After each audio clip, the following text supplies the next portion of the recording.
You said before that you study other countries because you want to use others' experience to maybe enlighten United States. Yes. During the past 5 decades, you travel deeply into China, Japan. And Yes. So what's the major things you want to bring to United States, to Americans? Well, unfortunately, they don't listen enough.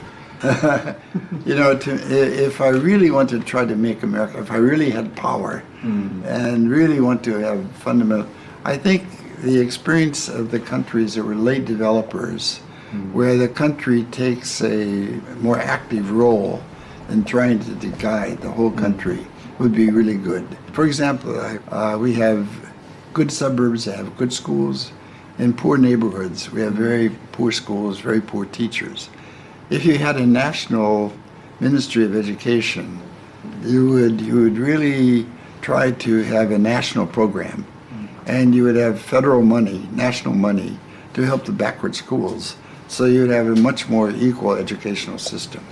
So if I really had power and really want to use the example of Japan and China, I would say the government should take a much more active role. But I'm afraid America can't do that. I mean, we're not a late developer, and now people have too much pride. But in some ways, I think my vision is bigger. I mean, you know, it's a very important intellectual task for the whole world. The grand vision, you know, like Toynbee in the West had a big grand vision, and maybe some earlier period had a grander vision. But I think now people are not looking forward enough. For example, the bureaucrats I knew in the 1950s, that generation who were thinking how you build a modern Japan were really very broad. And the bureaucrats now are much pettier. You know, they've become too small. I think that, you know, there are historical changes in different time periods. Whether you have a broad vision makes a big difference. For example, you know, humiliation could be used in different ways. It could be used as a stimulus to study and to learn more, to build a modern organization. The Meiji is, as I say, it's a modernization program and an integrated program, and succeeded, but then they had years of disaster. In the 1930s, they had taught patriotism so successfully that the leaders could not control it. And the defeat by the United States was so devastating, and they suffered so much. And then they had to revise, and now they have to accept a new role in the world.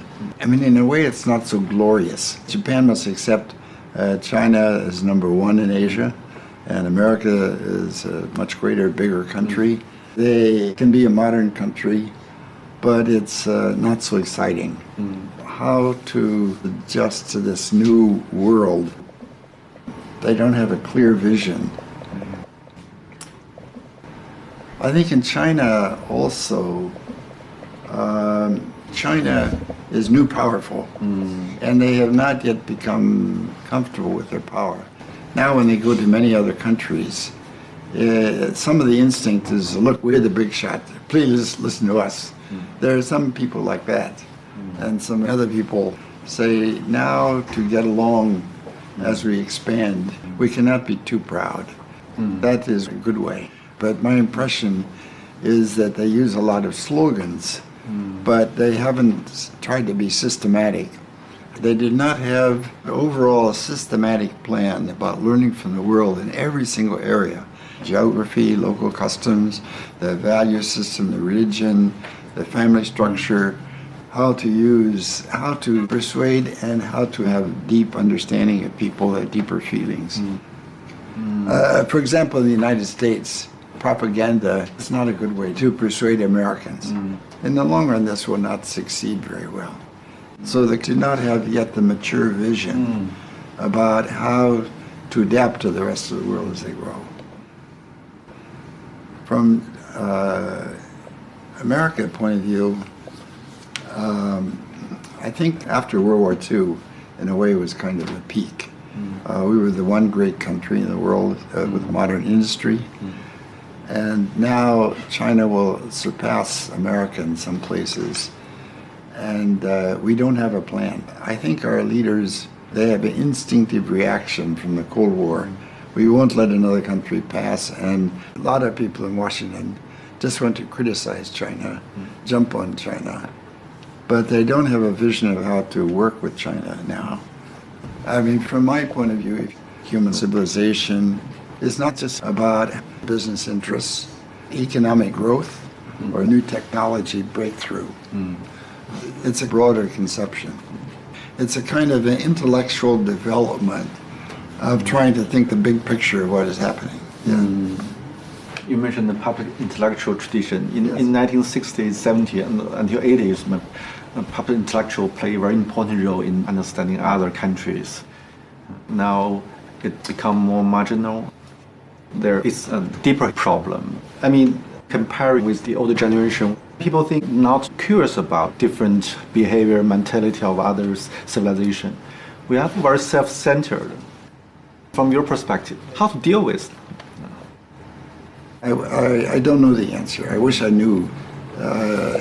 I think it has to do with the new connection between communication and so forth. But what will be the basis of healthy relations? It's true. I mean, in the last 20 years, the world became chaotic. And out of the chaos, people went off in different directions, so I don't know that answer. But I think what I can do, and maybe have some impact, I hope, is how to deal with China. And there's some things Americans may not like about what's going on in China, but you have to be realistic. After all, China is going to be strong, and there are a lot of good Chinese people you can work with. If Zhongqing Fairbank alive, what would he do? In a way, he did not have such a broad goal as I do. He wanted to have better relations with China, but his vision was more in terms of the field of Chinese studies. I would say one of the fundamental differences with Fairbank and me is he was elitist. He was from higher class than I, and more. He went to Oxford and Rhodes Scholar and so forth, and I was more a 普通人. You know, my father was a small Jewish merchant, and I worked in the store. And my father had very good attitude of trying to get along with everybody and to become very familiar and very friendly. It was a town of about 10,000, and the small college, Ohio Wesleyan, which is a Methodist town, maybe partly because it was a religious town. There were many Christians there, although I was Jewish. It gave me a sense that I want to be friends with everyone. And also it was World War II. So we had friends who went to the war. We knew people who died during the war. My generation after the war, we really wanted to have world peace. And in some ways I feel I'm so lucky. I grew up in such small town America.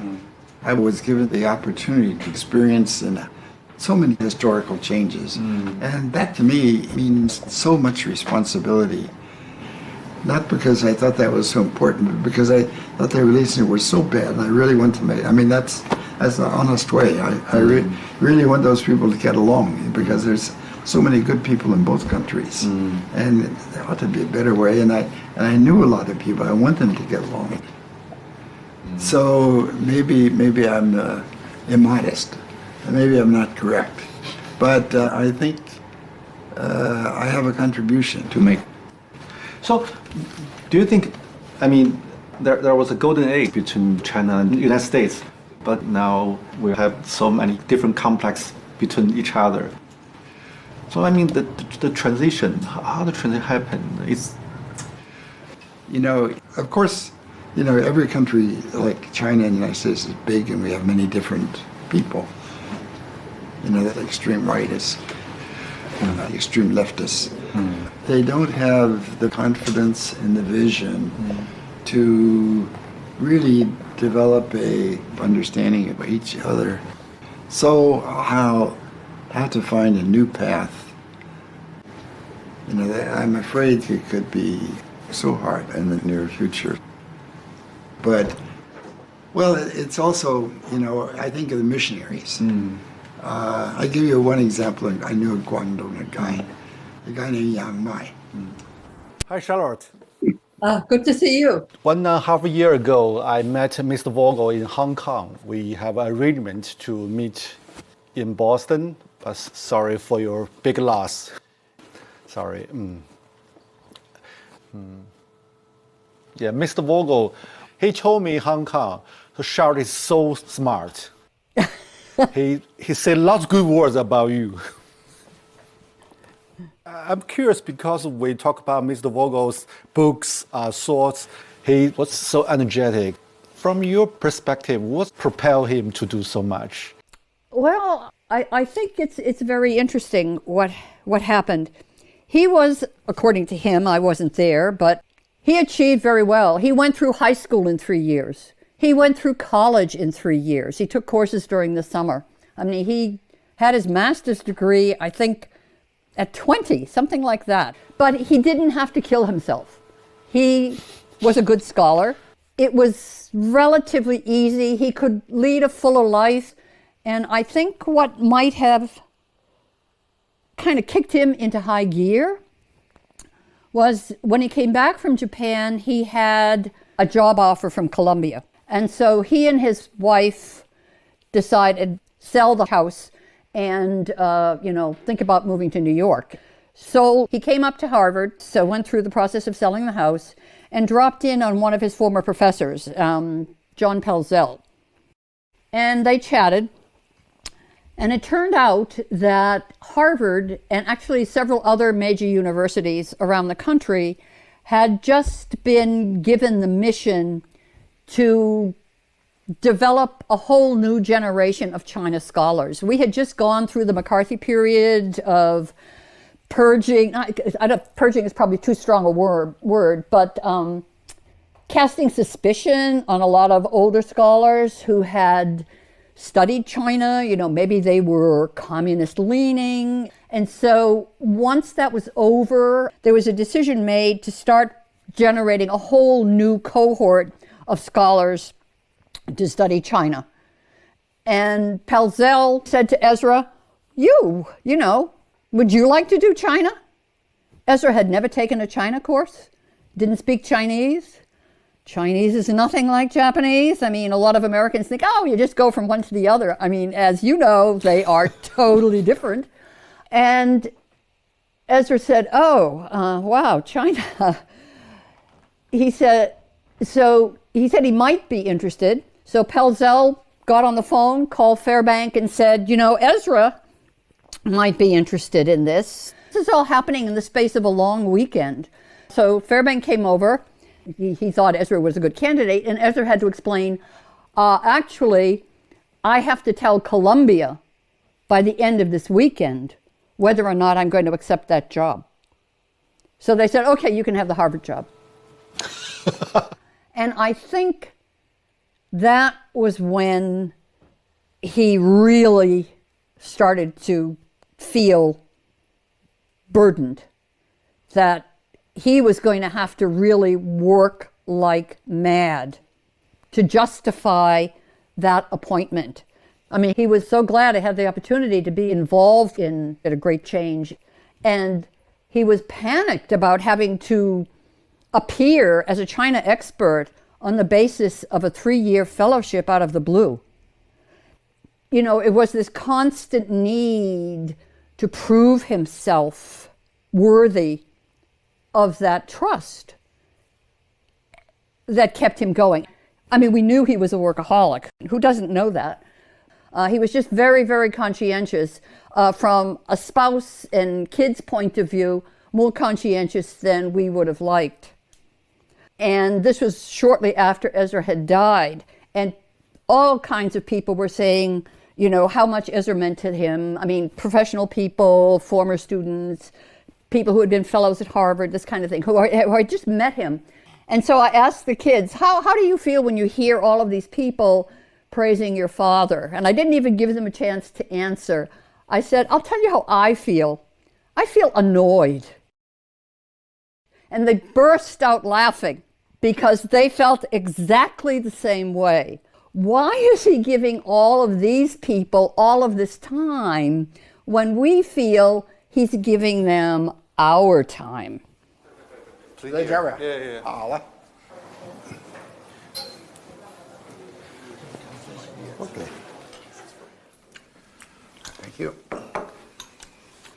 Do you visit Japan often, or do you? Often. You do. Yeah. Whereabouts in Japan do you go? Tokyo, Kyoto, Kokushima, Okinawa, many places. Because we are doing a documentary about Japan history, about the Meiji Restoration. Oh, you're doing a documentary? Yeah. So I interviewed many people there. Oh. I also went to some very old hotel. I mean, the Taisho period and the late Meiji period. A small house. They told me when the early 20th century, some Chinese students stay here. Oh. So you have a very interesting job. Which university do you visit? Which university? When you talk about your career, it seems very rational, something very practical.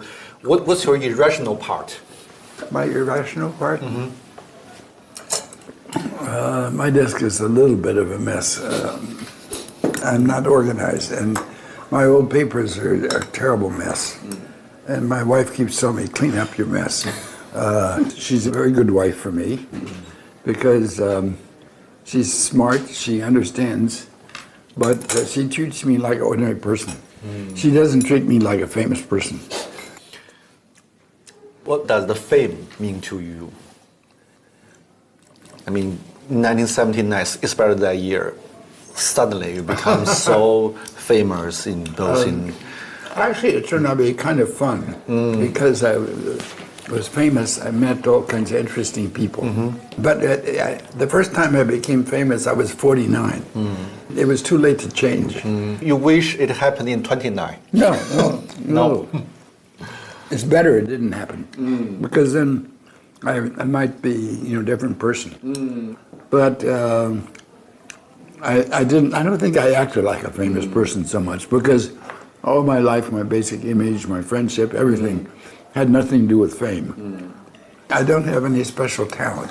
In Japan, I think one advantage is I lived a natural life. So I think when I talk to Japanese, they feel very comfortable because it's not a classroom Japanese. It's daily life. I learn from daily life.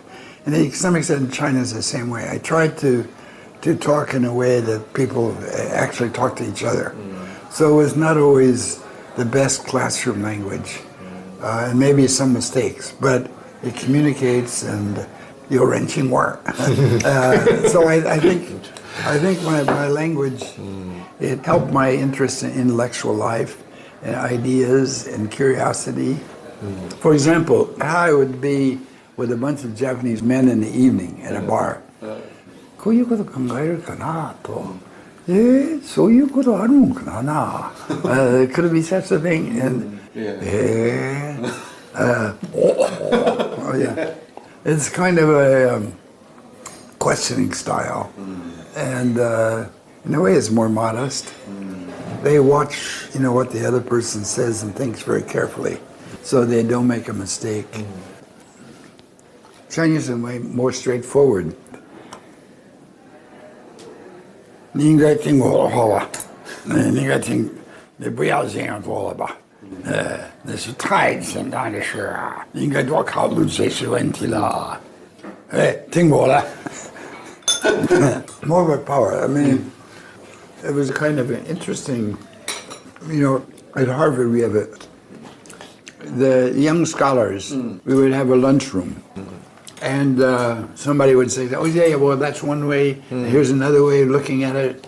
He enjoyed intellectual playfulness of ideas. But I felt getting to know people and talking to them was much more important. That also made me a little more skeptical about documents. Because some historians, they look at documents and say, well, was it in the document? But I realize that even in writing a document, you don't get the whole story.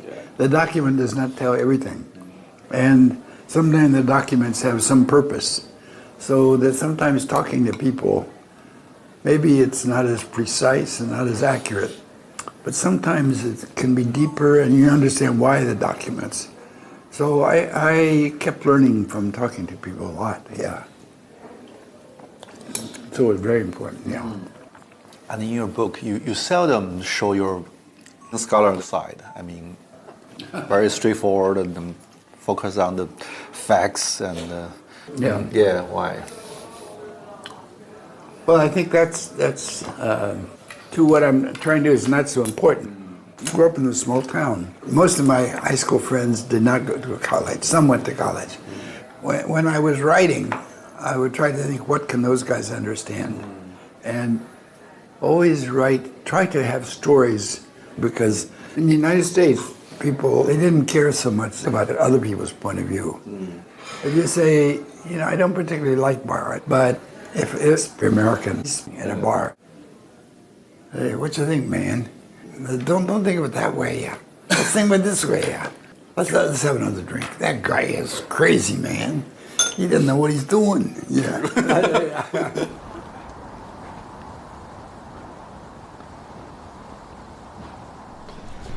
哎，对，当时是在这儿吗？我放。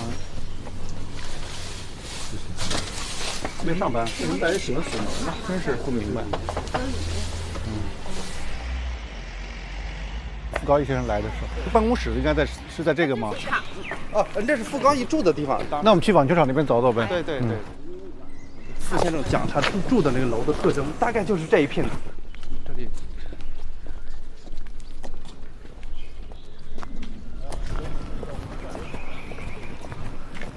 他那房子已经拆了是吧？等于是。看这个楼，他确定是哪一个？看照片。这是有照片是吧？哦，这是，应该是没有拆的。这个有这个照片，基本上等会儿就能判定这个楼绝对没拆。没拆啊？是不是就是这个？有可能是不是这个呀？真有可能，好像就是吧？感觉有点像。这个是有前面的门廊的吗？就是好像。So what's your first impression on Guangzhou? I mean, in 1980s, you went to Guangzhou together. Yes, that was part of a Harvard alumni tour, which, believe it or not, was doubling as our honeymoon. We had gotten married only a month earlier, and he thought this would be so exciting. We could spend our honeymoon in China, but it seemed very tense. We just felt that people were very nervous around foreigners. I mean, we were Americans. We had only recently established diplomatic relations. So I just think, nobody quite knew how friendly they should be. We both love interviewing. We both love hearing what people think about situations. I mean, it broadens your own perspective. But we had different objectives. He was trained as a sociologist. He was interested in the macro level. How were these major changes taking place? How was policy developed? This kind of thing. I'm an anthropologist. My primary data source is the ordinary person. What is their take on what's going on? And so in a way, we were able to integrate. He would, in the evening, he could say, wow, I interviewed, Vice Governor so-and-so or the head of Bureau so-and-so, and they said blah, blah, blah, blah. And then I'd say, oh, well, I interviewed these 3 families, but people were very nervous. He was never a person who, was celebrity conscious, but he began to realize that he had access that a lot of other scholars do not have. And he did want to use that to benefit everybody, not just the United States, but specifically to promote good relations between the US and China. The exchange with people whose experiences are different from one's own is very illuminating. There are other ways to think. And I think that right now, that kind of attitude in this country is so necessary. Right now in the US, we are so divided that we cannot come to the middle. I mean, Esmer wrote China and Japan Facing History. Somebody needs to write the book now. America, right and left, facing history. Maybe I'll write that. No. But no, it's people are so close-minded. And the sad thing is, it's not just the other side, it's one's own side. You know, we're not willing to even talk. When Trump won the election, I was surprised, but I immediately looked for all the books that I could find that related to what the other side might be thinking or experiencing, and that might contribute to my understanding of why this was happening. Yeah. And I spoke to a good friend. Oh, you know, I'm reading this and that and the other thing and trying to understand the other side. And she just looked at me and said, why would you want to understand the other side? They're all racists. End of story.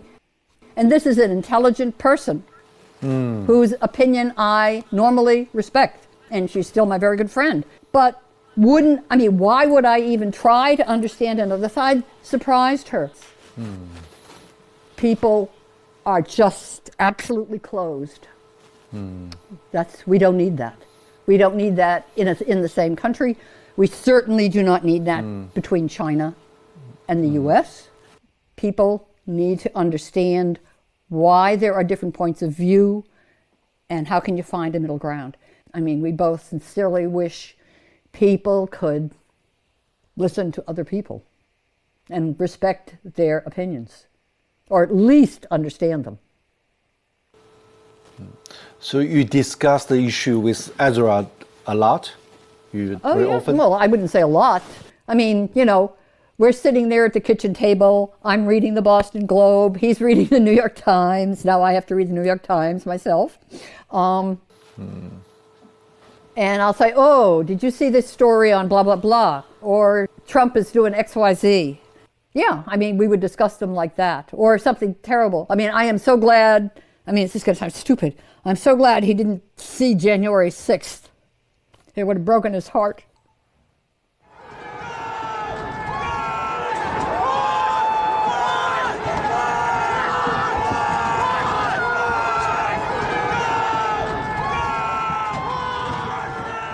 Recently, I always think of Yang Mai. This is a guy who went to Yenching University and graduated in the late 1940s. He was studying Western economics, a free market economics. In 1949, he knew, oh boy, I will never get ahead. I will fail. So he became an engineer. So from 1949 until early 1980s, he had no 作用，没有发挥作用. But in Guangdong at the time of the late 80s, because he knew how markets operated. Suddenly he's useful now. Exactly. So suddenly, you know, he would go to a county and the guy in the county say, you know, how do we get enterprise here? So he played a very useful, constructive role. And he was my friend. He was my good friend in Guangdong. And I learned a lot from him. You know, in the whole world, there are so many talented people. Sometimes they have no chance, you know. It's sad, but they never. But sometimes some of those people have a chance later. So when I hear people say engagement didn't work, I say it's crazy. Yeah, history is not ended today. Some of those people who had very good understanding, now they must be very careful. But maybe 10 years later, they could play a very constructive role in development around the world. And now it would need to be organized and to give them more opportunity, more freedom to develop bigger ideas. So I won't give up.